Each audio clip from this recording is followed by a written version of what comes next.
આપ જોઈ રહ્યા છો સ્પાર્ક ટુડે ન્યૂઝ. પશુ પક્ષીના અસ્તિત્વ માટે ગણતરીના ઠેકાણા રહ્યા છે અને તેવામાં તેની જાળવણી જરૂરી છે. જી હા મિત્રો, શહેર નજીક ટીંબી તળાવ આવ્યું છે અને ત્યાં જ અનેક પ્રકારના પક્ષીઓની પ્રજાતિઓ પ્રચલિત છે. મિત્રો, બીજી તરફ ટીંબી તળાવની આસપાસ છેલ્લા કેટલાક દિવસથી ખોદકામ થતું જોવા મળી રહ્યું છે. તો પક્ષી પ્રેમીઓ અચંબામાં છે અને નારાજગી પણ અનુભવી રહ્યા છે.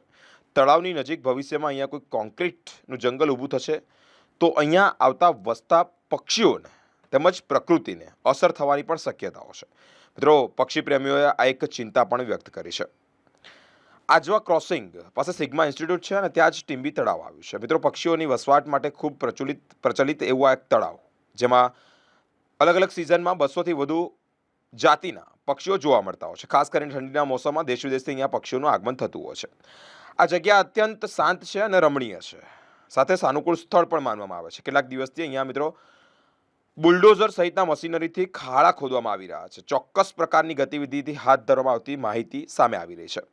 ત્યારે કેટલાક પક્ષી પ્રેમીઓ તળાવની મુલાકાતે ગયા છે. સમગ્ર પરિસ્થિતિ જોતા જ બુલડોઝર વડે થઈ રહેલી કામગીરી અંગે પૂછતાછ કરવામાં આવી છે. મિત્રો, સરકારમાંથી કોન્ટ્રાક્ટ મેળવી અને કામ શરૂ કરી છે કે પછી શું આ કોઈ કામને કઈ ગતિવિધિથી આગળ કરી રહ્યા છે તેનો ઉલ્લેખ કોઈ પણ રીતે કરવામાં નથી આવ્યો, એટલે કે ઉલ્લેખ કરવાનો ઇનકાર કરી દેવામાં આવ્યો છે. પક્ષી પ્રેમીઓમાં ચિંતા ઊભી થઈ રહી છે કે ખોદકામ થઈ રહ્યું છે તો ભવિષ્યમાં અહીંયા કોઈ કોન્ક્રીટનું ચણતર ઊભું કરી દેવામાં આવે તો આ પક્ષીઓની જે પ્રજાતિ છે તેને અસર પણ થશે. મિત્રો, નદી તળાવ આજુબાજુ ઉપલબ્ધ છે. ટીંબી તળાવ એક અતિ સુંદર જગ્યા છે.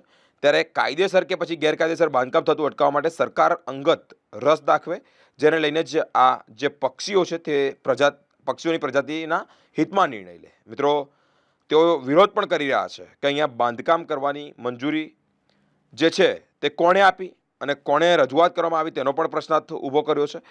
મોટો સવાલ પક્ષી પ્રેમીઓના મનમાં થઈ રહ્યો છે.